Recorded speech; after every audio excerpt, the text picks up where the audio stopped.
శ్రోతలకి నమస్కారం. ఈరోజు మనం వినబోయేటటువంటి నవల పేరు ఒప్పందం.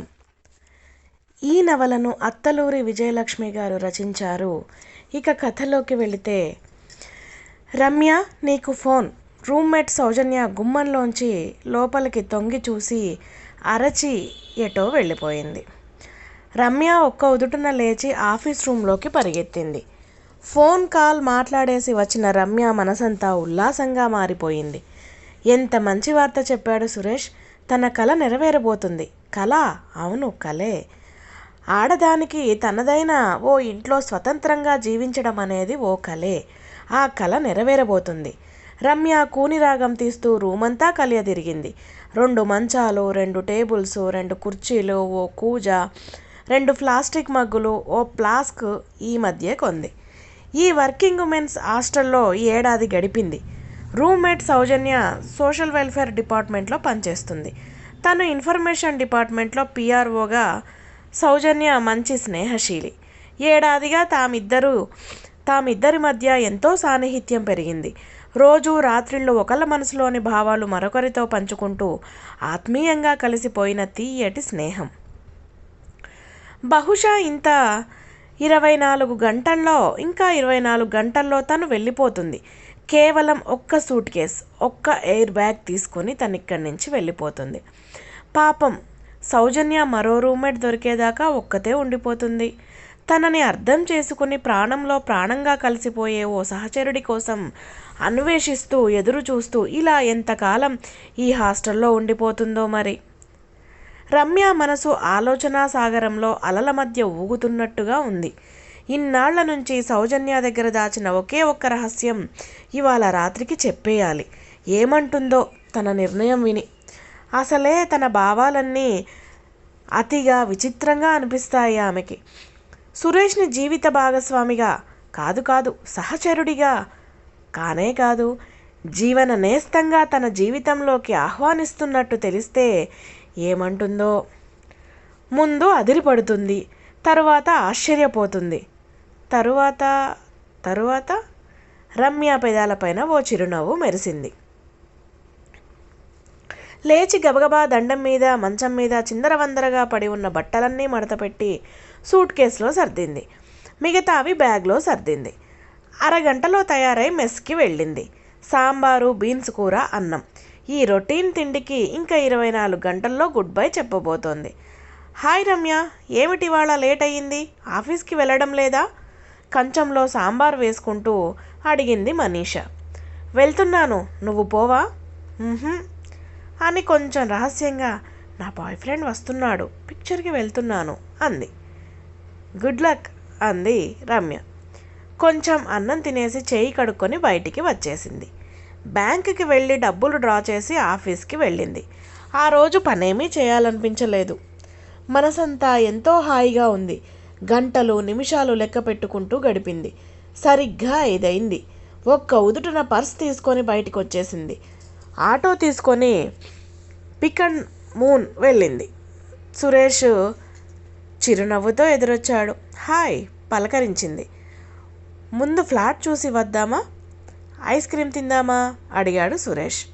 ఐస్ క్రీమ్ అంది రమ్య. ఇద్దరూ లోపలికి నడిచారు.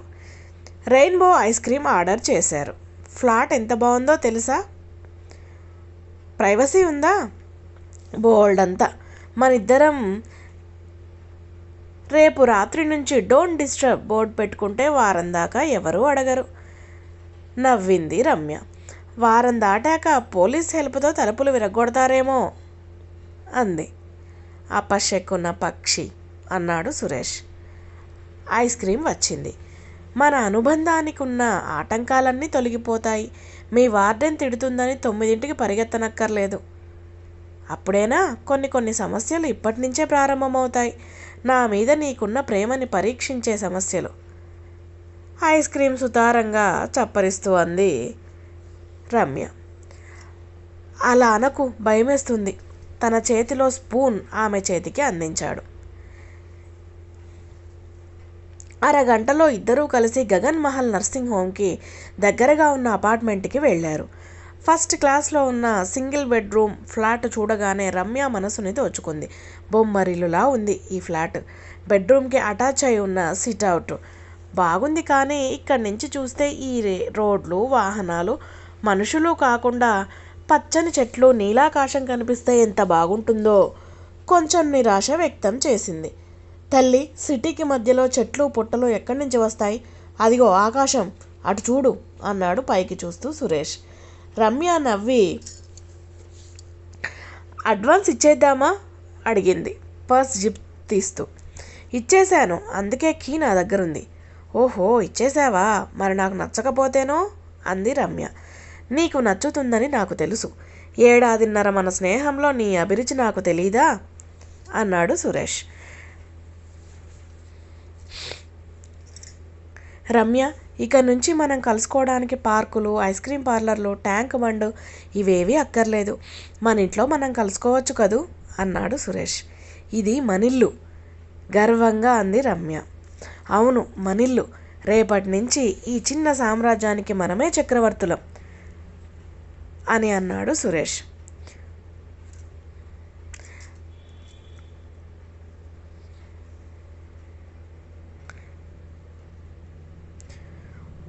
పద వెళ్దాం అంది రమ్య. ఉసూరుమంటూ ఆమెను అనుసరించి బయటికి నడిచాడు. 8ంటికి రమ్యాని హాస్టల్ దగ్గర దింపేసి గుడ్ నైట్ చెప్పి వెళ్ళిపోయాడు సురేష్. కూని రాగాలు తీస్తూ హుషారుగా ఉన్న రమ్యని సర్ది ఉన్న సూట్ కేస్ బ్యాగులను చూస్తూ అడిగింది సౌజన్య ఆ రాత్రి. ఊరెళుతున్నావా రమ్య? డిమ్ముగా వెలుగుతున్న బెడ్ లైట్ చూస్తూ రూమ్ ఖాళీ చేస్తున్నాను అంది. వాట్ అని ఆశ్చర్యంగా చూసింది సౌజన్య. ఇదేంటి అంత సడన్గా? రమ్య పక్కకి ఒత్తిగిల్లి చిరునవ్వుతో సౌజన్యాన్ని చూస్తూ, నీకిది సడన్ న్యూస్, షాకింగ్ న్యూస్, కానీ నేను ఈ నిర్ణయానికి వచ్చి 4 నెలలైంది అంది. మరి నాకు చెప్పలేదేం? అసలు ఎందుకు తీసుకున్నావు ఈ నిర్ణయం? అనుమానంగా చూసింది సౌజన్య. రమ్య తన మంచం మించి లేచి సౌజన్య మంచం మీదికి చేరి జరుగు అంది. సౌజన్య పక్కకి ఒత్తిగిల్లి రమ్యకి చోటిచ్చింది. రమ్య ఆమె పక్కనే పడుకొని, రేపటి నుంచి నేను ఒక్కదాన్నే ఉండిపోతాను అంది. సురేష్ నేను ఒక ఇల్లు తీసుకున్నాము అంది. సురేషా? ఎలా? విస్తుపోయింది సౌజన్య. పెళ్లి చేసుకున్నావా? సీరియస్గా అడిగింది. పెళ్ళా? నవ్వింది రమ్య. సౌజన్య, పెళ్ళి, తాళి, బాజాలు, నాకు వీటన్నిటి మీద నమ్మకం లేదు. నేను సురేష్తో బతకాలని నిశ్చయించుకున్నాను అంది. రమ్య, పెళ్ళి కాకుండానా అంది సౌజన్య. ఏమవుతుంది? మతిపోయిందా? మనం ఉన్నది ఇండియాలో. ఇక్కడ పెళ్ళి కాకుండా కలిసి బతికే వాళ్ళని ఏమంటారో తెలుసా అంది కోపంగా సౌజన్య. ఎవరేమన్నా అనుకున్నా అనకున్నా నాకు అనవసరం. ఇది నా జీవితం. నా జీవితాన్ని నాకు నచ్చిన విధంగా మలుచుకునే హక్కు నాకుంది. సౌజన్య, నాకెందుకో పెళ్ళి అనే తంతు ఇష్టం లేదు. పెళ్లి పేరుతో ఓ మగాడు నా మెళ్ళో ఓ తాడు బిగించి నా మీద పెత్తనం చేయడం నేను సహించలేను. నేను పూర్తి స్వాతంత్రురాల్ని. అలా ఉండడమే నాకు ఇష్టం. అంతేకాదు, ఇంకో విషయం చెప్తే నీ గుండె ఆగిపోతుందేమో. ఏమిటది తల్లి అంది సౌజన్య. సురేష్కి ఆల్రెడీ పెళ్ళయింది. భార్య, 2 పిల్లలున్నారు. ఈసారి సౌజన్యకి నిజంగానే షాక్ తగిలినట్లయింది. ఏమిటి రమ్య, అక్రమ సంబంధం పెట్టుకున్నావా అంది తీవ్రంగా సౌజన్య. నువ్వే పేరైనా పెట్టుకో, కానీ నాకు ఇది సక్రమమే అనిపిస్తుంది. ఎందుకంటే పెళ్ళి కాని వాడైతే నాకు బాధ్యతలుంటాయి. నేను ఫ్రీ బర్డ్లో బ్రతకాలనుకుంటున్నాను. భర్త, పిల్లలు, వాళ్ళకి వండి వార్చటాలు, సేవలు చేయడాలు ఇవన్నీ నాకు బోర్. నాకు జీవితం ఎప్పుడూ నిత్య నూతనంగా, రసవత్తరంగా ఉండాలి. యాంత్రికం కాకూడదు అంది రమ్య. సౌజన్య కోపంగా చూస్తూ అంది. నిజంగానే నీకు పిచ్చెక్కింది. ఇంతకీ ఈ సురేష్ నీకెలా తగిలాడు అంది. సౌజన్య కోపాన్ని మురిపెంగా చూస్తూ ఇలా అంది రమ్య. LIC ఆఫీస్లో పనిచేస్తున్నాడు సురేష్. సుమారు 7.5 అవుతోంది. నేను అతని దగ్గర ఓ పాలసీ తీసుకున్నాను. తరువాత అప్పుడప్పుడు కలుసుకోవడం, నెమ్మదిగా స్నేహం పెరిగింది. తొలిచూపు ప్రేమ కాకపోయినా అతనంటే నాలో ఒక ఆకర్షణ కలిగింది. అతను కూడా నన్ను అభిమానిస్తున్నాడని అర్థం చేసుకున్నాను.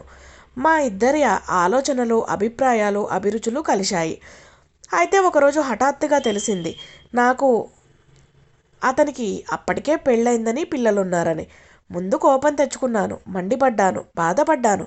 ఆ తరువాత ఆలోచిస్తే అనిపించింది ఇది ఒకందుకు మంచిదే అని. సౌజన్య ఓ విచిత్ర వ్యక్తిని చూస్తున్నట్టు చూస్తూ రమ్య చెప్పేది వింటుంది. రమ్య మళ్ళీ చెప్పసాగింది. భర్త అనే పేరుతో ఓ వ్యక్తి రోజు 24 గంటలు నాతో కలిసి బతకడం, ఇద్దరం అనుక్షణం ఒకరెదురుగా ఒకరుండడం, నిద్ర లేవడం, పడుకోవడం, వండుకోవడం, తినడం, ఆఫీస్కి వెళ్ళడం, అలసిపోయి రావడం, కీచులాటలు, అపార్థాలు, అనుమానాలు, అధికారాల కోసం, పెత్తనాల కోసం ఆరాటం, ఇవన్నీ నాకు ఇష్టం లేదు. మేమిద్దరం కలిసి బతకాలనుకుంటున్నాం, కానీ రొటీన్ భార్యాభర్తల్లా కాదు, మంచి స్నేహితుల్లా. మా సంతోషాలు, అనుభూతులు పంచుకుంటూ ఎప్పటికప్పుడు మా కలయిక కొత్తగా, అపూర్వంగా ఉండేలా మలుచుకుంటాం. నా జీవితం నాది, అతని జీవితం అతనిది. ఒకళ్ళ మీద ఒకళ్ళ పెత్తనాలు లేవు, ఉండవు కూడా. అమూల్యమైన కాలమంతా భర్త సేవల్లో గడిపేస్తూ కేవలం గృహిణిలా బ్రతకడం నాకు అసహ్యం. నేను సాధించాల్సినవెన్నో ఉన్నాయి. నేను పిహెచ్డి చేయాలనుకుంటున్నాను. నా కోసం, నా అభివృద్ధి కోసం కాలం మిగుల్చుకోవాలనుకుంటే నాకు ఇలాంటి జీవితమే కావాలి కదా అంది రమ్య. సౌజన్య కొంచెం చిరాగ్గా అంది. అలాంటప్పుడు అతనితో ఈ బతుకు కూడా ఎందుకు, ఒంటరిగా బతకొచ్చుగా. అన్నీ అయ్యాకే పెళ్లి చేసుకో. బతకొచ్చు, కానీ కాలం కన్నా అమూల్యమైంది యవ్వనం. ఆ యవ్వనం కరిగిపోయిన తర్వాత జీవితంలో అనుభవించడానికి ఏమి మిగిలింటుంది? అంటే నీకు ఒక మగాడు కావాలి, కానీ భర్త వద్దు, అంతేనా అంది. పొరపాటు సౌజన్య. నాకు ఒక స్నేహితుడు కావాలి. మానసికంగా, శారీరకంగా నాతో కలిసిపోయి నన్ను ఆనందింపజేసే ఆత్మీయుడు కావాలి. సురేష్ని నేను ప్రేమిస్తున్నాను. అతనికన్నా గొప్పగా నన్నెవరూ అర్థం చేసుకోలేరు ఈ ప్రపంచంలో. ప్రేమించాను కదా అని నేను అనడానికి భార్యనై అతన్ని నా గుప్పిట్లో ఉంచుకోవాలన్న నీచమైన కోరిక నాకు లేదు. మరి ఈ సంఘానికి సమాధానం ఏం చెప్తావు రమ్య అడిగింది సౌజన్య. ఎందుకు చెప్పాలి? నా బతుకుని ప్రశ్నించే అధికారం ఈ సంఘానికి ఎక్కడిది అంది రమ్య. మనం సంఘజీవులం కాబట్టి అంది సౌజన్య. కావచ్చు, సంఘజీవులం కాబట్టే మేము ఆనందించడానికి ఓ ఇల్లు వాకిలి చూసుకున్నాం. లేకపోతే పచ్చిక బయళ్ళే పాన్పుగా, నీలాకాశమే దుప్పటిగా, హాయిగా స్వేచ్ఛగా ఉండేవాళ్ళం అంది. మరొకవేళ పిల్లలు పుడితేనో అంది సౌజన్య. ఎలా పుడతారు? నా ఇష్టం లేకుండా పుట్టేస్తారా? అలా పుట్టకుండా ఏం చేయాలో నాకు తెలుసు. ఒకవేళ పుట్టినా ఏమవుతుంది అంది వెటకారంగా రమ్య. వాళ్ళకి తండ్రిగా సురేష్ని పరిచయం చేయగలవా? నీవన్నీ అర్థం లేని సందేహాలు సౌజన్య. నేను బతికేది సురేష్తో అయినప్పుడు అతడు నా పిల్లల తండ్రి అని ఎందుకు చెప్పుకోను? అయినా ఈ విషయం ప్రస్తుతం అప్రస్తుతం. నేను ఇప్పుడిప్పుడే పిల్లల్ని కనాలనుకోవడం లేదు. కానీ ఇలా ఎంతకాలం గడుపుతావు? ఎప్పటికైనా పెళ్లి చేసుకోవాలిగా. అప్పుడు సురేష్ని చేసుకుంటే నీ పెళ్లి చెల్లుతుందా? రమ్య సౌజన్య వైపు నిదానంగా చూసింది. చూడు, నా దృష్టిలో పెళ్ళి అనివార్యం కాదు. పెళ్ళంటే ఓ తాళి వేసుకోవడం, అంతేగా. ఇందులో చెల్లకపోవడానికేముంది? సురేష్ డబ్బు మీద, ఆస్తి మీద నేను అధికారాలు కోరినప్పుడు పెళ్లి చెల్లకపోవడం అనే లీగల్ పాయింట్ వస్తుంది. మా మధ్య కమర్షియల్ డీలింగ్స్ లేవు. I love Suresh, he loves me, అంతే. మా ప్రేమ సాక్షిగా మేము కలిసి బతకాలని నిశ్చయించుకున్నాం అంది రమ్య. ఏమో రమ్య, నీ ధోరణి వింతగా ఉంది. ఏటికి ఎదురీదుతున్నావేమో అనిపిస్తుంది. ఎంతవరకు సక్సెస్ అవుతావో. నిట్టూర్స్తూ అంది సౌజన్య. రమ్య చిరునవ్వుతో, నా గురించి ఎక్కువగా ఆలోచించకు, హాయిగా నిద్రపో, గుడ్ నైట్ అంటూ లేచి తన మంచం మీదకి వెళ్ళిపోయింది.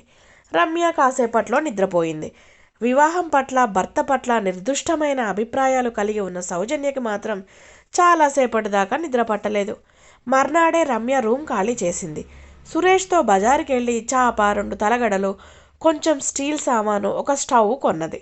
ఓ ఫోల్డింగ్ కాట్, కొంత ప్లాస్టిక్ సామాను కూడా కొంది. సురేష్ డబ్బివ్వబోతే తీసుకోలేదు. 2 రోజుల్లో ఓ ముచ్చటైన చిన్న సంసారం ఏర్పడింది రమ్యకి.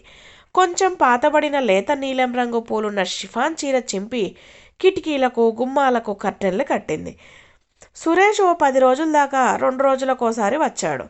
చప్పటి సాంబారు, పీచు తీయని బీన్స్ కూర తినలేక బ్రెడ్, ఫాస్ట్ ఫుడ్స్తో కడుపు నింపుకున్న రమ్యకి చేత్తో వండుకొని తినడం హాయి అనిపిస్తుంది. నీకు వంట చేయడం బాగానే వచ్చే అన్నాడు సురేష్ ఆ రోజు గుత్తి వంకాయ తింటూ. వంట చేయడం నా హాబీ, నీకు రాదా అడిగింది. ఎప్పుడూ చేయలేదు, అవసరం రాలేదు. తను వాళ్ళ అమ్మగారింటికి వెళితే మా అమ్మ వండుతుంది అన్నాడు. ఇక్కడ అవసరం రావచ్చు, నేర్చుకో నవ్వింది రమ్య. చిత్తం వాష్ బేసిన్ దగ్గరికి వెళ్ళి చేయి కడుక్కున్నాడు. ఇద్దరూ భోజనాలు పూర్తి చేశాక వంటగది సర్దేశారు. పని మనిషిని మాట్లాడుకోకూడదు అన్నాడు కంచాలు కడుగుతున్న రమ్యతో. వద్దు, మన ఇద్దరి మధ్య మూడో వ్యక్తి ఉండడం నాకు ఇష్టం లేదు. పైగా పని వాళ్ళకి అన్నీ ఆరాలు కావాలి అంది రమ్య. నిజమే నిజమే, వద్దులే. ఆమె కడిగినవన్నీ సర్దేశాడు సురేష్. హాల్లోకి రాగానే రమ్య ఇప్పుడే వస్తాను, తనకి ఒంట్లో బాగాలేదు, ఎలా ఉందో ఓసారి ఫోన్ చేసి వస్తాను అన్నాడు. ఓకే వెళ్ళిరా అంది రమ్య. సురేష్ కిందికి వెళ్ళాడు. రమ్య మంచం వాల్చి బ్లాంకెట్ మార్చింది. తలగడలు సర్ది కప్పుకోవడానికి 2 బ్లాంకెట్లు పెట్టింది. అగరొత్తులు వెలిగించింది. సాయంత్రం వస్తూ కొనుక్కొచ్చిన మల్లెపూలు దండ జడలో తురుముకుంది. చీర మార్చుకుని నైటీ వేసుకుంది. కిటికీ రెక్క తెరిచింది. బయట వాతావరణం హాయిగా ఉంది. చల్లగాలి వీస్తుంది. నల్లని ఆకాశంలో నవ్వులు చిందిస్తున్న చందమామ, మినుకుమంటున్న తారలు. ట్రాన్సిస్టర్ ఆన్ చేసింది. వివిధ భారతిలో పాత హిందీ పాట. ఏ రాహే ఏ మౌనం నాదిక కినారా ఏ చంచల్ హవా. గుండె నిండా పులకరింతలు. సురేష్ కిందికెళ్ళి 15 నిమిషాలైంది. అసహనంగా కిటికీలోంచి బయటికి చూసింది. రోడ్డు దాటి హడావుడిగా వస్తున్నాడు సురేష్. రమ్య సంసార రథం రసరమ్యంగా సాగిపోతుంది. హాస్టల్కి వచ్చిన ఉత్తరాలు తెచ్చిచ్చింది సౌజన్య. తండ్రి సంబంధాలు వెతికి వరుళ్ళ వివరాలు తెలుపుతూ రాసిన ఉత్తరాలు 3. అన్నిటికీ కలిపి ఓ సుముహూర్తంలో జవాబు రాసి పడేసింది నాన్నగారికి నాకు సంబంధాలు వెతకొద్దు. నా ఫ్రెండ్ సురేష్తో కలిసి బ్రతకడానికి నిశ్చయించుకున్నాను. అమ్మకి నమస్కారాలు. కలిసి బ్రతకడం అంటే అర్థం కాని రమాకాంత్, భువనేశ్వరి తిరుగు టపాలో వచ్చారు. రమ్య రాసిన అడ్రస్ వెతుక్కుంటూ.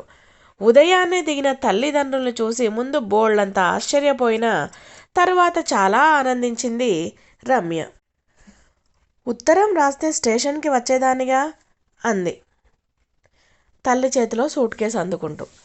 ఆవిడ రమ్య మాటకి జవాబు చెప్పకుండా ఇల్లంతా కలియ చూస్తూ అంది. మీ ఆయనేడి? మా ఆయన తెల్లబోయింది రమ్య. వెంటనే అర్థమైనట్టు నవ్వేసి, నిన్ననే వచ్చి వెళ్ళాడమ్మా, మళ్ళీ శనివారం వస్తారు అంది. రమాకాంత్ సీరియస్గా చూశాడు కూతురి ముఖంలోకి. నిన్న వచ్చి వెళ్ళడం ఏమిటి, శనివారం రావడం ఏమిటి? క్యాంప్కి వెళ్ళాడా? ఈ ఊళ్ళో ఉండడా? రమ్య ఓ క్షణం సమాధానం చెప్పలేదు. వచ్చి రాగానే వాళ్ళ మనసు పాడు చేయడం ఇష్టం లేకపోయింది. వాళ్ళకి అర్థం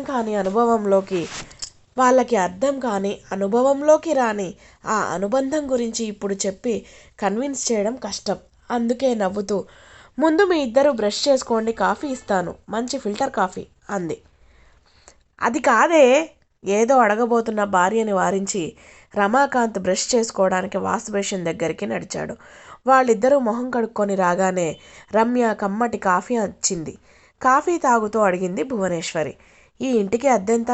ఇరుగు పొరుగు అవసరం వస్తే సాయం చేస్తారా? రమ్య నవ్వుతూ, ఇరుగు పొరుగు అవసరం వస్తే సాయం చేయడానికి రారమ్మా, అవసరం లేకపోయినా కామెంట్స్ చేయడానికి వస్తారు అంది.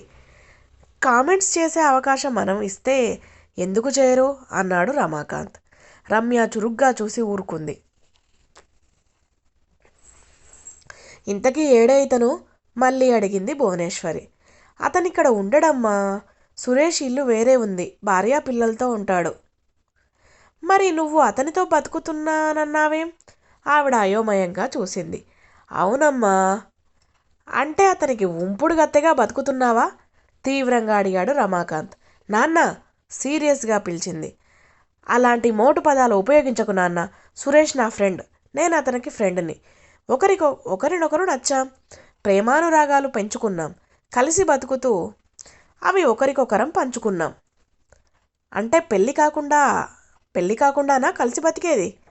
కలిసి బతకాలంటే పందిట్లో బాజా భజంత్రీల మధ్య మంత్రాల సాక్షిగా వేల మందికి భోజనాలు పెట్టి పెళ్లి చేసుకొని కొంగులు ముడేసుకొని బ్రతకడమా?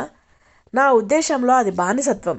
భర్తగా అతను నా మీద అధికారాలు చెలాయించడం, భార్యనంటూ అతని సంపాదన మీద వ్యక్తిత్వం మీద హక్కులు ప్రదర్శించడం, ఇదా జీవితం? నోర్ ముయ్యవే, ఆపు నీ వితండవాదం. ఎంఏ చదివి ఉద్యోగం చేస్తున్నంత మాత్రాన నువ్వు చాలా గొప్పదాని అయ్యావా? ఏదో ఉద్యోగం చేసుకుంటూ గౌరవంగా బతుకుతావని ఒక్కదాన్ని ఈ ఊరు పంపించాం, అంతేగాని ఇలాంటి నీచమైన పని చేసి మా పరువు తీస్తావనుకోలేదు. ఛీ, నీకేం కర్మే, లక్షణంగా పెళ్లి చేసుకోక ఈ ఉంపుడు గత్తె బతికేంటి? మండిపడింది భువనేశ్వరి. అమ్మా, పెళ్లి చేసుకొని కాపురాలు చేస్తున్న వాళ్ళెంతమంది నిజంగా ఒకళ్ళ మీద ఒకళ్ళు ఇష్టంతో బతుకుతున్నారు? అయినా లక్షలు ఖర్చు పెట్టి పెళ్లి చేసుకున్న వాళ్ళు విడిపోవడం లేదా? మొక్కుబడికి మొగుడుతో కాపురం చేస్తూ పిల్లల్ని కంటూ చీచి, నాకు అలాంటి జీవితం ఇష్టం లేదు. రసానుభూతి లేని బతుకు నాకొద్దు. రసానుభూత నీ బొంద, ఇదేం కథల్లో జీవితమా? ఉంచుకున్న దానివని అందరూ నీ ముఖాన ఉమ్మేస్తారు. అయినా తోటి ఆడదాన్ని మొగుణ్ణి వల్లో వేసుకోవడానికి, ఆ పిల్ల ఉసురు పోసుకోవడానికి నీకు సిగ్గు లేదు? చేదరింపుగా అంది. ఎందుకు సిగ్గు? ఆ అమ్మాయికి నేనేం అన్యాయం చేశాను? అతని సంపాదన అడిగానా? అతని ఆస్తిపాస్తుల్లో భాగం అడిగానా? అతన్ని నా ఇంట్లో కట్టేసి ఆవిడ దగ్గరికి పంపలేదా? అతని పిల్లల్ని వదిలేవన్నానా? నేనేం చేశాను? వారానికోసారి వస్తాడు నా దగ్గరికి, 2 రోజులు మాత్రం ఉంటాడు. శనివారం వచ్చి సోమవారం ఉదయం అక్కడికి వెళ్తాడు. ఉన్న ఆ కొన్ని గంటలే అపురూపంగా గడుపుతాం. మా మధ్య దాపరికాలు అనుమానాలు లేవు. మనసా వాచా ఒకరికొకరుగా బతుకుతున్నాం అంది. రమాకాంత్ మెల్లిగా నోరు విప్పాడు. నీ చుట్టూ ఉన్నవాళ్ళు అతనెవరని అడిగితే ఏం చెప్తావు అన్నాడు. అసలు ఎందుకు చెప్పాలి? అతనెవరో తెలుసుకోవాల్సిన అవసరం వాళ్ళకెందుకు? అంటే నీకంటూ ఓ భద్రత గల జీవితం, నీ చుట్టూ గౌరవనీయమైన వాతావరణం లేకుండా తెగిన గాలిపటంలా బతుకుతావా అన్నాడు. తెగిన గాలిపటం ఎలా అవుతాను నాన్న? నా జీవితానికి భద్రత లేదని ఎవరన్నారు? వీలైనంత త్వరలో ఓ స్వంత ఇల్లు కొనుక్కుంటాను. గవర్నమెంట్ ఉద్యోగం ఉంది. ఇంకా ఏం కావాలి? రమ్య నచ్చజెబుతున్నట్టుగా అంది. రమాకాంత్ నవ్వాడు. ఇంకా ఏం కావాలో నేనిప్పుడు చెప్పినా నీకు అర్థం కాదు. కాలం గడిచిన కొద్దీ నువ్వు ఏం కోల్పోయావో, నీకేం కావాలో నీకే తెలుస్తుంది. అప్పుడు వెనక్కి తిరిగి చూసుకుంటే నీకంటూ ఏమీ మిగలదు. ఎందుకు నాన్న ఏదేదో ఊహించి నన్ను భయపడతారు? నాకు నచ్చిన విధంగా బతికే హక్కు నాకు లేదా? సురేష్ చాలా మంచివాడు. అతని వలన నాకేం అపకారం జరగదు. సాయంత్రం రమ్మంటాను, మీరే చూడండి అనునాయంగా అంది రమ్య. ఓకే, రమ్మను. నీకంతగా నచ్చిన ఆ వ్యక్తి ఎవరో నాకు చూడాలని ఉంది. కానీ ఓ విషయం గుర్తుంచుకో, అతన్ని మాత్రం ఎప్పుడూ మా ఇంటికి తీసుకురాకు ఖచ్చితంగా అన్నాడు. ఏం? కొంచెం విస్మయంగా బాధ కలగలిపిన స్వరంతో అంది. అతనెవరని నా చుట్టూ ఉన్నవాళ్ళు అడుగుతారు. ఏం చెప్పాలో తెలియక నేను తెల్లముఖం వేస్తాను. మా అమ్మాయి ఉంచుకున్నదని చెప్పలేను. ఎందుకంటే నీకున్నంత ధైర్యం నాకు లేదు తల్లి. నేను సంఘజీవిని. కనీసం నీ మెల్లో తాలిబొట్టన్నా ఉండి ఉంటే అతనికి 2వ భార్యవని సమాధాన పడేవాణ్ణి. తాలికి అంత విలువ ఉందా నాన్న మీ దృష్టిలో? నేను తాలిని ఓ ఆర్నమెంట్గా భావిస్తాను. అది వేసుకోవడం తప్పనిసరి అయితే ఇవాళే తెచ్చుకొని వేసుకుంటాను అంది. నోర్ ముయ్యవే పాపిష్టిదానా. పవిత్రమైన మాంగళ్యం గురించి అట్లా మాట్లాడడానికి నీకు నోరెలా వస్తుంది? గయ్యిమంది భువనేశ్వరి. రమ్య అదోలా చూసింది తల్లివైపు. రూపాయి నాణమంత తాలిబొట్లు ఆవిడ గుండెల మీద వేలాడుతున్నాయి. నుదుట పెద్ద కుంకుమ బొట్టు, నల్లపూసలు. పవిత్రత దేనికమ్మా పవిత్రత? ఈ దేశంలో నగలకి వస్తువులకి పవిత్రత ఆపాదిస్తారు, కానీ మనుషులకే అది లేదు. పవిత్రత అనేది మనసుకి సంబంధించింది. తాలిబొట్టుని పసుపు కుంకుమలతో పూజిస్తారు కాబట్టి దానికి ఒక పవిత్రత ఆపాదించబడింది. అలాంటివేగా ఈ నగలు, ఈ ఉంగరం, ఈ దిద్దులు కూడా పసుపు కుంకుమతో పూజించి సురేష్ చేత్తో తొడిగించుకోనా అంది. తల్లి, నీకు నీ పెద్దలకి నమస్కారం. నీ అంతగా నేను చదువుకోలేదు. మా అమ్మా నాన్న నాకు ఒకటే నేర్పారు, నీలా బరితెగించడం నేర్పలేదు. నీ ప్రశ్నలకి నేను సమాధానం చెప్పలేను. ఏమండి, లేవండి, వెళ్ళిపోదాం. ఇంకా ఒక్క క్షణం కూడా నేను ఇక్కడ ఉండలేను విసురుగా లేచింది భువనేశ్వరి. రమాకాంత్ ఆవిడ చేయి పట్టుకొని కూర్చోబెడుతూ అన్నాడు. ఆవేశపడకు భువన, సాయంత్రం నీ అల్లుడు కాని అల్లుణ్ణి చూసి వెళ్దాం, ఓపిక పట్టు. ఛీ, చీదరించుకుందారు ఆవిడ. రమ్య మనసు చివుక్కుమంది ఆవిడ చీదరింపుకి. తనకి నచ్చిన జీవన విధానాన్ని అనుసరించే హక్కు తనకి లేదా? తనకేది ఆనందాన్ని సుఖాన్ని ఇస్తుందో వీళ్లకు తెలీదా? తనకేది ఆనందాన్ని సుఖాన్ని ఇస్తుందో అలా భవిష్యత్తు నిర్మించుకుంది. అందువలన వీళ్ళు పొందే నష్టమేమిటి? ఎందుకు అమ్మ తనని అసహ్యించుకుంటుంది? రోబోట్ల యుగంలో కూడా ఆడపిల్లల జీవితం తల్లిదండ్రుల నిర్ణయాల మీద ఆధారపడి ఉండాల్సిందేనా? ఎంతవరకు సమంజసం? ఏ విధంగా న్యాయం?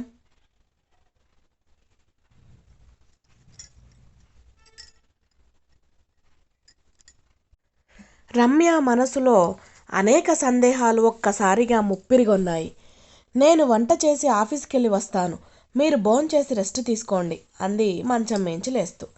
నీ చేత్తో వండిన వంట నేను తినను, కోపంగా అన్నది భువనేశ్వరి. పోనీ నువ్వే వండు, నీ చేతి వంట తిని చాలా రోజులైంది అల్లరిగా అన్నది రమ్య. అవసరం లేదు, నీ ఇంట్లో మెతుకు కూడా ముట్టుకోను. రమాకాంత్ రమ్య ముఖం చూశాడు. రమ్య కళ్ళల్లో బాధ రెపరెపలాడుతుంది. భువనేశ్వరి కఠినమైన మాటలకి ఆమె మనసు గాయమైందని తెలుస్తుంది. అందుకే భార్యను ఉద్దేశించి అన్నాడు, భువనా, లేచి వంట చేయి. భువనేశ్వరి అయిష్టంగా లేచి స్నానానికి బాత్రూం వైపు వెళ్ళింది. ఆవిడ స్నానం చేస్తే కానీ వంట జోలికి వెళ్ళదు. రమ్య ఇల్లు సర్దుకోవడం, కూరలు తరగడం వగైరా పనుల్లో పడిపోయింది. రమ్య ఆఫీసుకి వెళ్తూనే ముందు సురేష్కి ఫోన్ చేసి సాయంత్రం రమ్మంది. సాయంత్రం 5:30కి కూతురుతో కలిసి వచ్చిన సురేష్ని చూసి మొహం చిట్లించుకుంది భువనేశ్వరి. రమాకాంత్ పొడి పొడిగా మాట్లాడాడు. సురేష్ కూడా ముళ్ళ మీద కూర్చున్నట్లుగా ఇబ్బందిగా ఓ అరగంట కూర్చుని వెళ్ళిపోయాడు. రమ్యతో కూడా ఓ పరిచయస్తురాలతో మాట్లాడినట్టు 1-2 మాటలు మాట్లాడి వెళ్ళిపోయాడు. రమ్యకి చిత్రంగా అనిపించింది అతని ప్రవర్తన. ఇంట్లో మనిషిలా కాక పరాయి వాడిలా అతను ప్రవర్తించింది ఎందుకో అర్థం కాలేదు. బహుశా అమ్మా నాన్నల్ని చూసి మొహమాట పడి ఉంటాడు అనుకుంది. మీ ఇద్దరి మధ్య ఎంతో అన్యోన్యత ఉందన్నావు, ఇంతేనా? కొంచెం హేళనగా అడిగాడు రమాకాంత్. మీరు కొత్త, పైగా మీరు అలాగే ప్రవర్తించారుగా, ఉక్రోషంగా అంది. మీరు అలాగే ప్రవర్తించారుగా ఉక్రోషంగా అంది. అందంగా ఉన్నాడని నీ వైపు తిప్పుకున్నావా? ఈసడించింది భువనేశ్వరి. అంత అసహ్యంగా మాట్లాడకమ్మా. ఇతనికన్నా అందమైన ఫ్రెండ్స్ చాలామంది ఉన్నారు. అందరితో ఇలాంటి అనుబంధం పెంచుకున్నానా? నాకు ఈ జీవితం నచ్చిందంటే అర్థం చేసుకోరేం? కోపంగా అంది. రమాకాంత్ నిట్టూర్చి స్థిరంగా అన్నాడు, సరే, నీకు నచ్చింది కాబట్టి నువ్వు ఇలాగే బతుకు. ఈ మధ్యలో ఎప్పుడు ఏ సమస్య వచ్చినా నన్ను సంప్రదించవద్దు, నా సలహా అడగొద్దు. నీ జీవితానికి సంబంధించిన మంచి చెడులన్నింటికీ నువ్వే బాధ్యురాలివి అన్నాడు. సరే నాన్న, నాకే సమస్య రాదు. హక్కులు అధికారాల కోసం ఆరాటం ఉంటే దెబ్బలాటలు వస్తాయి. మా మధ్య గిల్లి కజ్జాలు తప్ప దెబ్బలాటల ప్రసక్తి రాదు. ఇంకా సమస్య ఏముంది? నవ్వాడు రమాకాంత్. ఓకే, గుడ్ లక్ అన్నాడు లేస్తూ. భువనేశ్వరి సూట్ కేసు తీసుకుంది. వెళ్ళిపోతున్నారా అడిగింది రమ్య. ఉండి చేసేదేముంది, నిర్లిప్తంగా అన్నారు ఇద్దరు. సరే, మీ ఇష్టం. రమ్యకి బాధగా అనిపించిన గుండె దిటవు చేసుకొని వాళ్ళని రైలెక్కించి వచ్చింది. వస్తూ దారిలో పబ్లిక్ బూత్ నుంచి సురేష్ ఇంటికి ఫోన్ చేసింది. సురేష్ రిసీవ్ చేసుకున్నాడు. రమ్య మండిపడుతూ అంది, నీకు అసలు బుద్ధుందా? ఎవరో పరాయి వాళ్ళు విజిట్ చేసినట్టు వచ్చి వెళతావా? అసలే వాళ్ళకి 1,00,000 అనుమానాలు. నీ ప్రవర్తనతో మన ఇద్దరి మధ్య ఉన్న అనుబంధం వాళ్ళు అసలు అర్థం చేసుకోలేదు. నేను నీ దాన్ని, ఆ ఇల్లు నీది అన్న ఆలోచనే లేనట్టుందే. రమ్య, విసుగ్గా పిలిచాడు సురేష్ స్వరం తగ్గించి. ఈ విషయం మాట్లాడడానికి ఇదే నా సమయం. ఇంట్లో అంతా ఉన్నారు. పెళ్ళాం పిల్లలున్నవాణ్ణి. నీతో చనువుగా ప్రవర్తిస్తే వాళ్ళేమనుకుంటారు అన్నాడు. రమ్యకి ఒళ్ళు మండింది. అవన్నీ నేను ఆలోచించాలి, నువ్వు కాదు. నేను చెప్పలేదా వాళ్ళకి విషయం? అయినా ఫోన్ పెట్టేసింది. అంటే తను మంచివాడనిపించుకోవాలని అలా ప్రవర్తించాడా? తను చెడ్డది కావాలా? సురేష్ ధోరణి నచ్చలేదు ఆమెకి. ఒక నిర్ణయం తీసుకున్న తర్వాత మంచైనా చెడైనా ధైర్యంగా దానికి కట్టుబడాలి, ఎదుర్కోవాలి. కానీ ఇదేమిటి? మనసు చికాగ్గా అయిపోయింది. చాలాసేపు ఒక్కతే ట్యాంక్ బండ్ మీద కూర్చొని తరువాత ఫ్లాట్కి వెళ్ళిపోయింది. మర్నాడు సురేష్ ఆఫీస్కి వెళ్ళి చడామడా దులిపేసింది. అర్థం చేసుకో రమ్య, మన అనుబంధం అందరికీ తెలియాల్సిన అవసరం ఏమిటి? అందరి ఎదురుగా నీ మనిషిలా ఎలా ప్రవర్తించగలను? నచ్చ చెప్తున్నట్టు అన్నాడు సురేష్. నా మనిషిలా ప్రవర్తించడం అంటే మీద పడడమా? కొంచెం ఫ్రీగా మాట్లాడవచ్చుగా. అలా అంటీ ముట్టనట్టు మాట్లాడితే వాళ్ళేమనుకుంటారు?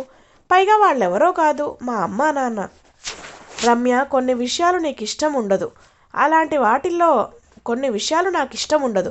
అలాంటి వాటిల్లో నన్ను ఇబ్బంది పెట్టకు ప్లీజ్. విసురుగా వచ్చేసింది. సురేష్కి తనతో సంబంధం రహస్యంగా కొనసాగాలని ఉందా? కానీ తనకు అలా ఇష్టం లేదు. దొంగతనం చేసినట్టు ఎందుకలా? తనేం తప్పు చేస్తోందని ఎంత ఆలోచించినా అర్థం కాలేదు రమ్యకి. ఆ రోజు మర్నాడు కూడా చాలా చిరాగ్గా అనిపించింది. ఒక్కదానికి బోర్ అనిపించింది. చలం ప్రేమలేఖలు చదివింది. చాలా ఎక్కువసార్లు చదవడం చేతనేమో బోర్ అనిపించింది. తలుపు తీసుకొని బయటికి వచ్చింది. పక్క ఫ్లాట్లోని ఇద్దరు యువతులు కబుర్లు చెప్పుకుంటున్నారు. రమ్య వాళ్ళని చూసి పలకరింపుగా నవ్వింది. వాళ్ళు నవ్వుతూ పలకరించారు. భోజనం అయిందా? అయిందండి, నవ్వుతూ చెప్పింది రమ్య. మీ ఇంటికి చుట్టాలు వచ్చినట్టున్నారు? ఓ యువతి అడిగింది. మా అమ్మా నాన్న వచ్చారండి, వెళ్ళిపోయారు. అప్పుడేనా? కొంచెం ఇబ్బందిగా అంది. అవును, మా కజిన్ పెళ్ళికి వచ్చారు. మరి మీరు వెళ్ళలేదేం? ఊరికనే. మీ వారు లేనట్టున్నారు. అసలు విషయానికి వస్తున్నారు. ఇంకా సంభాషణ పెంచడం అనవసరం, రమ్య ఆవలిస్తూ అంది. బాగా అలసిపోయాను, నిద్రొస్తుంది, గుడ్ నైట్. లోపలికి వెళ్ళి తలుపేసుకుంది. శనివారం సురేష్ ఆఫీస్ దగ్గరికి వచ్చాడు. రమ్య అతని వెనకాల స్కూటర్ ఎక్కి కూర్చుంటూ అంది. ఇవాళ సినిమాకి వెళ్దామా? సారీ రమ్య, ఇవాళ నిధి పుట్టినరోజు. నిన్ను ఇంటి దగ్గర దింపేసి కాసేపు కూర్చొని వెళ్దామని వచ్చాను. నిధి సురేష్ పెద్ద కూతురు. రమ్య కొంచెం హుషారుగా అంది. అరే, ఆ విషయం ముందు చెప్పవచ్చుగా, మంచి గిఫ్ట్ కొందాం, నేను వస్తాను మీ ఇంటికి. నువ్వా? వద్దొద్దు, కంగారుగా అన్నాడు. అతనన్న తీరికి రమ్య మనసు చివుక్కుమంది. ఏం సురేష్, నేను రాకూడదా? అందరం కలుసుకుంటూ ఉండవచ్చుగా. సురేష్కి ఏం చెప్పాలో తోచలేదు. ఇప్పుడు రమ్యని ఇంటికి తీసుకెళ్తే ఏమన్నా ఉందా? శోభ ఇల్లు పీకి పందిరేస్తుంది. నోరు కాస్త దురుసు. రమ్యనేమన్నా అంటే తను బాధపడుతుంది. ఏం అనుకోకు రమ్య, ఇంకో రోజు నేను తీసుకెళ్తాను మా ఇంటికి. స్కూటర్ అపార్ట్మెంట్ ముందు ఆగింది. రమ్య నిశ్శబ్దంగా వెళ్ళి స్నానం చేసి వచ్చి పాలు, పంచదార, టీ పొడి కలిపి కెటిల్ స్టవ్ మీద పెట్టింది. సురేష్, మన అగ్రిమెంట్ ప్రకారం ఇవాళ నా దగ్గర ఉండాల్సిన రోజు, కానీ నీ కూతురు పుట్టినరోజు అన్నావు కదా అని నిన్ను వదిలేస్తున్నాను గంట కోసం వచ్చి ఇలాంటి కక్కుర్తి పనులు చేయొద్దు, నాకు ఇష్టం లేదు. ఇలాంటి మొక్కుబడి పనులు నాకు నచ్చవు.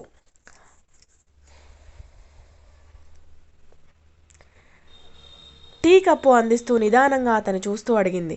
నిజం చెప్పు, మన విషయం మీ ఆవిడకు చెప్పలేదు కదూ? లేదు, చెప్తే ఏడుపులు గొడవలు, ఎలా చెప్పను అన్నాడు సురేష్.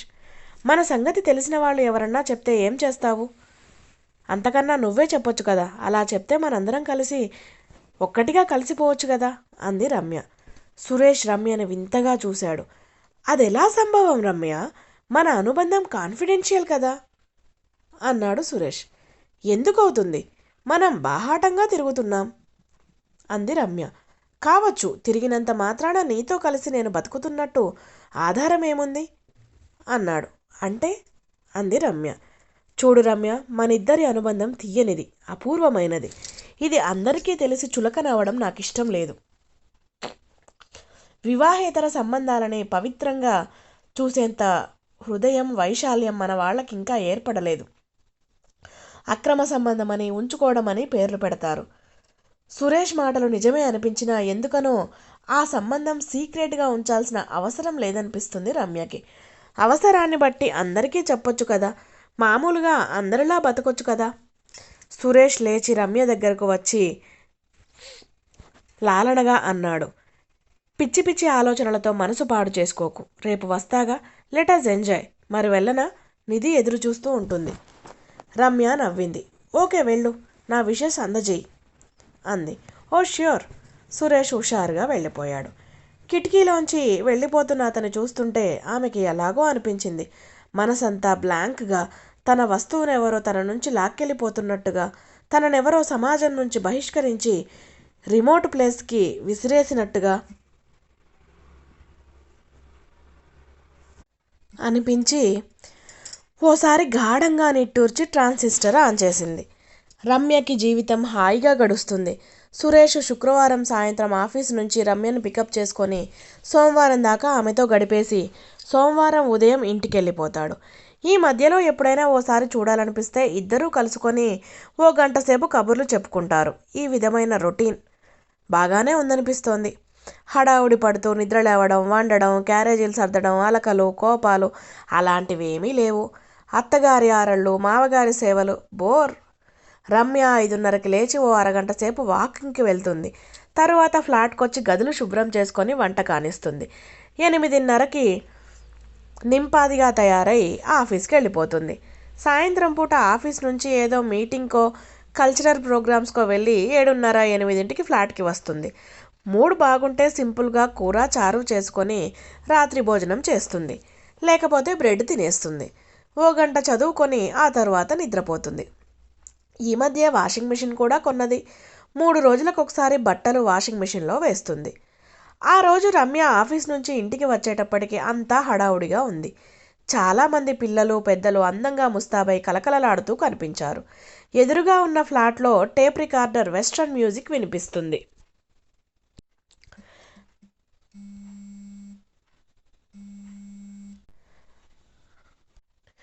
పిల్లలు కొందరు మ్యూజిక్కి అనుగుణంగా డ్యాన్స్ చేస్తున్నారు. మొత్తం ఫ్లాట్స్లోని వాళ్ళంతా అక్కడే ఉన్నారు. రమ్యకి సరదాగా అనిపించింది. ఎప్పుడు చూసినా ఎవరిళ్లల్లో వాళ్ళు తలుపులు బిడాయించుకొని ఉంటారు. నిశ్శబ్దంగా ఉండే ఫ్లాట్స్ అన్నీ సందడిగా ఉన్నాయి. ఓ చిన్న పాపని పిలిచి అడిగింది, ఏమిటి విశేషం? మీరంతా చక్కగా తయారయ్యారు. ఇవాళ పింకీ బర్త్డే పార్టీ. తుర్రుమని వెళ్ళిపోయింది. పింకీ అంటే ఎదురు ఫ్లాట్స్ వాళ్ళ పాప. రమ్య లోపలికి వెళ్ళిపోయింది. ఇదేమిటి, పార్టీ చేస్తూ తనని ఆహ్వానించలేదేమిటి? మొత్తం ఫ్లాట్స్ అందరినీ పిలిచి తనని వెలివేశారా? ఏమోలే, తను ఉదయం నుంచి లేదు కదా. ఇప్పుడు ఎవరన్నా వచ్చి పిలవచ్చు. పింకీకి మంచి గిఫ్ట్ ఇవ్వాలి. రమ్య ఆ మధ్య తను కొన్న కోతి బొమ్మ తీసింది. నల్లటి బొచ్చు మెరుస్తూ పెద్ద తోకతో ఉన్నది. ముద్దొస్తోంది. పింకీ కళ్ళల్లో వెలిగే సంతోషం ఊహించి నవ్వుకుంది. బొమ్మ పక్కన పెట్టి స్నానానికి వెళ్ళింది. అరగంటలో చక్కగా ముస్తాబై టీ తాగుతూ కూర్చుంది. రమ్య తనని ఎవరో ఆహ్వానిస్తారని ఎదురు చూస్తుండగానే 10 అయింది. చాలా బాధ అనిపించింది. తనేం చేసిందని, వీళ్ళు తననెందుకు అలా విడిగా చూస్తున్నారు? తానేం తప్పు చేసిందని? వాళ్ళ ఆనందంలో పాలు పంచుకునే అర్హత తనకి లేదా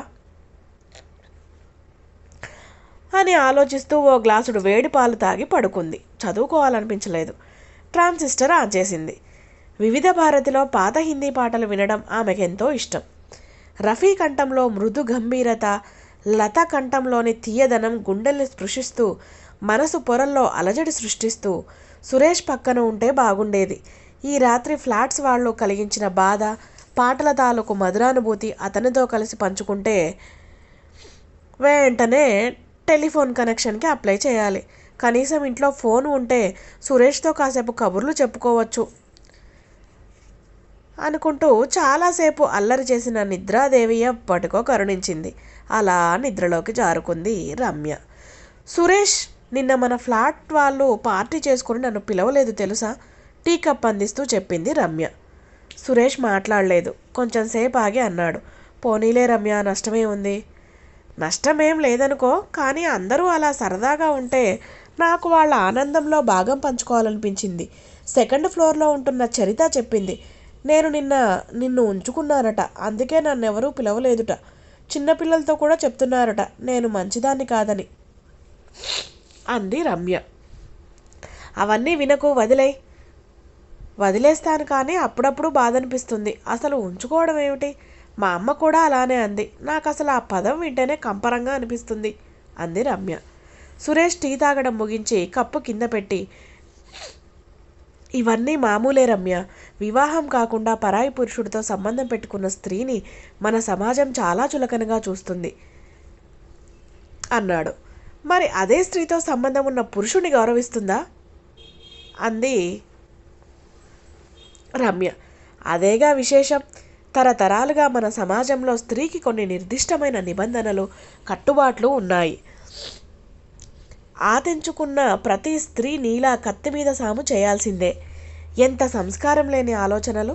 ఎవరి జీవితం వారిదైనప్పుడు ఎవరికిష్టమైనట్టు వాళ్ళు ఎందుకు బతకూడదు? పెళ్ళైన వాళ్ళంతా పతివ్రతలు కాని వాళ్ళు చెడిపోయిన వాళ్ళ?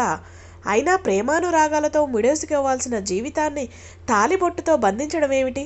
ఏమో, ఎవరేమన్నా అనుకోని, నాకు ఈ జీవితమే బాగుంది.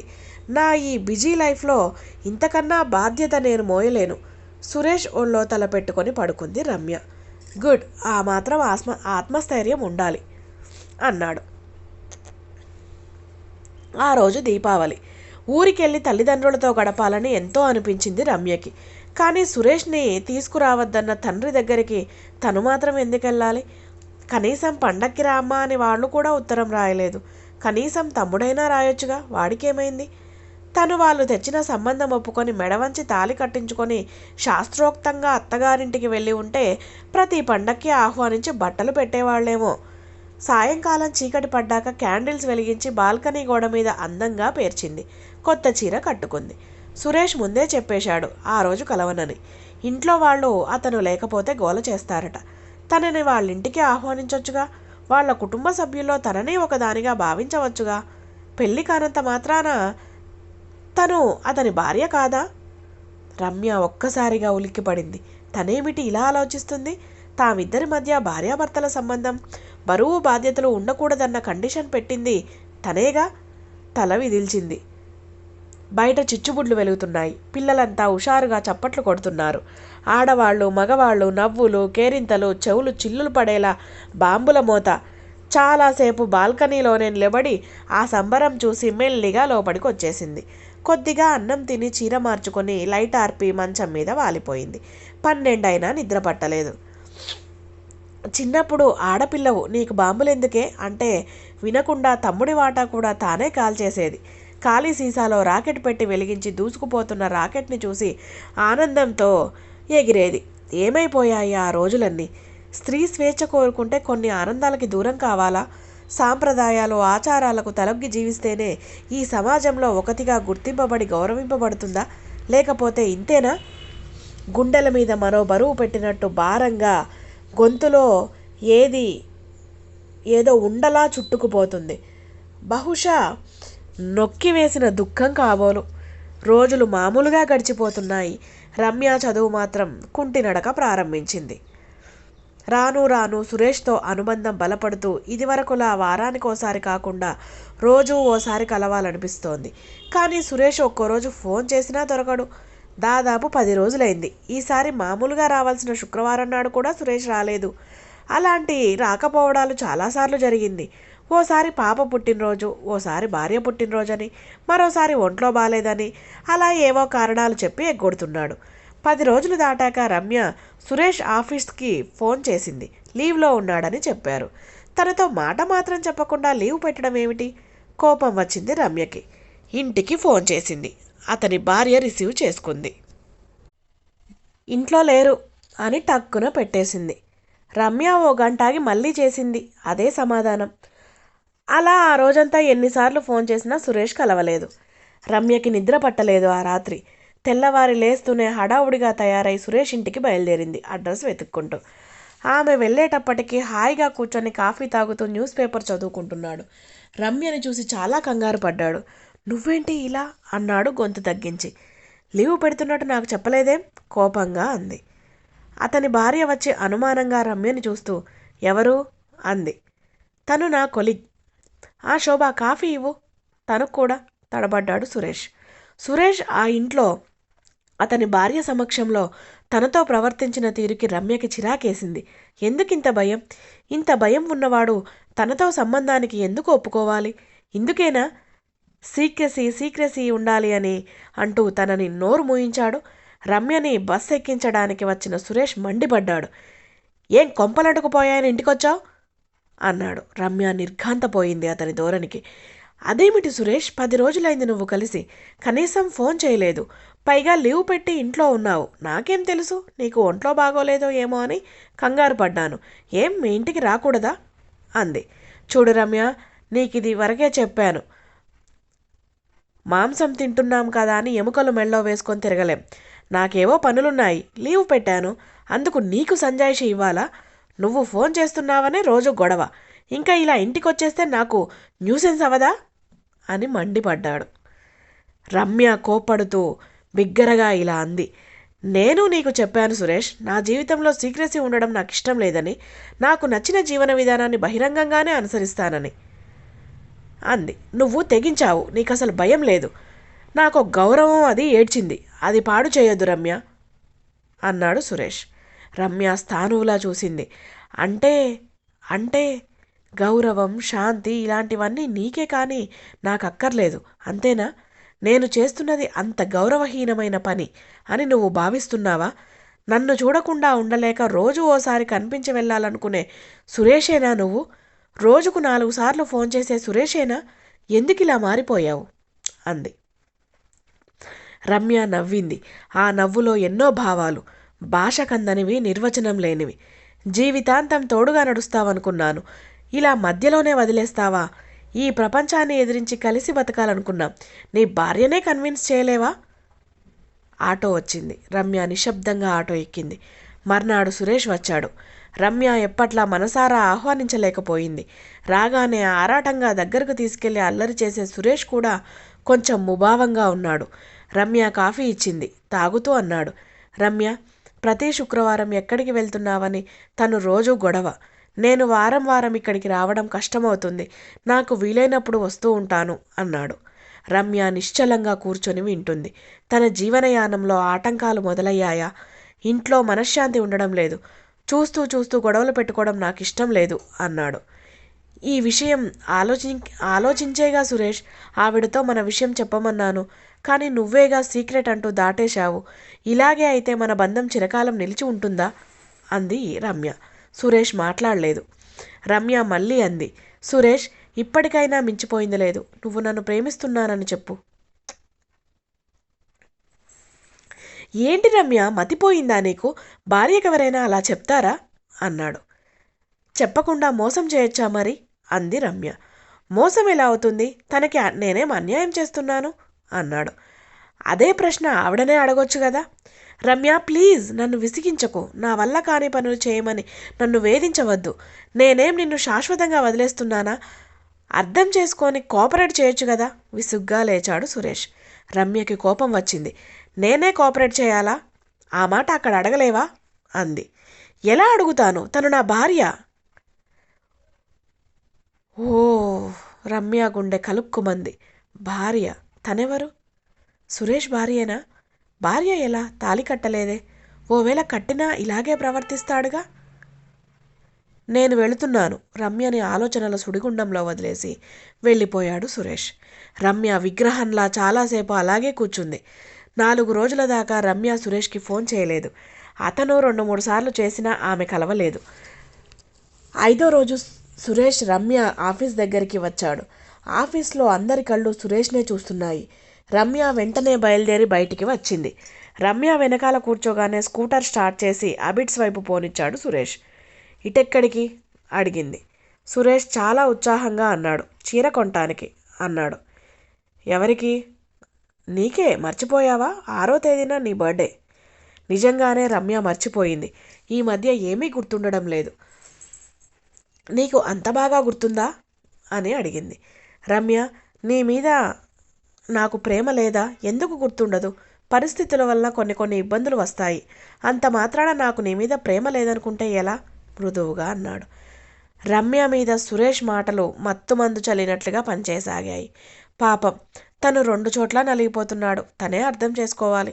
చదువు సంస్కారం ఉన్న తను కూడా అతనితో దెబ్బలాడితే ఎలా అనుకుంది. స్కూటర్ చందన బ్రదర్స్ ముందు ఆగింది. పార్క్ చేసి వచ్చిన సురేష్తో కలిసి షాప్ లోపలికి అడుగు పెడుతున్న రమ్య ఆగిపోయింది. షూస్ షాప్లోంచి బయటికి వస్తున్న ప్రమోద్ పక్కనే శ్రీధర్. ప్రమోద్ చేతిలో 2 క్యారీ బ్యాగ్స్. ప్రమోద్ సంతోషంగా గట్టిగా అంటూ ముందుకు పరిగెత్తింది రమ్య. ప్రమోద్ తల తిప్పి చూశాడు. ఆశ్చర్యంతో విచ్చుకున్న అతని కళ్ళల్లో ఓ క్షణం కాలం ఆనందం మెరిసి మాయమైంది. గబాగబా ముందుకెళ్ళిపోయాడు. ఆగిపోయి రమ్యనే ఆశ్చర్యంగా ఆనందంగా చూస్తున్న శ్రీధర్. ప్రమోద్ ముందుకెళ్లడంతో అతన్ని అనుసరించాడు. రమ్య ముఖంలో నవ్వు ఎగిరిపోయింది. అవమానంతో ముఖం ఎర్రబడింది. కింది పెదవిని పంటితో బిగబట్టిన రమ్య ముఖంలో విషాద ఛాయలు చూసి అడిగాడు సురేష్. ఎవరు వాళ్ళు? రమ్య కొన్ని క్షణాలు మాట్లాడలేదు. తరువాత అంది, మా తమ్ముడు ప్రమోద్, మేనత్త కొడుకు శ్రీధర్. సురేష్ మాట్లాడలేదు. ఆమె భుజం మీద చేయి వేసి టేక్ ఇట్ ఈజీ అన్నాడు. రమ్య నిశ్శబ్దంగా అలాగే నిలబడిపోయింది. పదా రమ్య, ఈ సంఘటన ఇంతటితో మర్చిపో. చీర తీసుకుందాం రా అన్నాడు సురేష్. రమ్యకి తను చేసిన తప్పు అర్థమయ్యింది. సమాజాన్ని ధిక్కరించి బ్రతకలేము అనే విషయం తాను తెలుసుకుంది. ఇంకా తను ఏమాత్రం కూడా సురేష్ భార్యకి అన్యాయం చేయాలని అనుకోలేదు. వెంటనే సురేష్, నీ భార్య మనసుని నేను ఇంకా ఇబ్బంది పెట్టదలుచుకోలేదు. నువ్వు నీ భార్య పిల్లలతో సంతోషంగా ఉండు. ఇక జరిగింది చాలు. నేను మా ఇంటికి వెళ్తాను. మా అమ్మ నాన్న తమ్ముడికి క్షమాపణలు చెప్పి నేను వారితో కలిసి అక్కడే ఉండిపోతాను అని అంటూ సురేష్ దగ్గర నుంచి అడుగులు వేస్తూ ఊరి వైపు ప్రయాణం సాగించింది రమ్య. కథ మీకు నచ్చినట్లయితే లైక్ చేసి, షేర్ చేసి, కామెంట్ చేసి, సబ్స్క్రైబ్ చేయండి. మీ జ్వాల.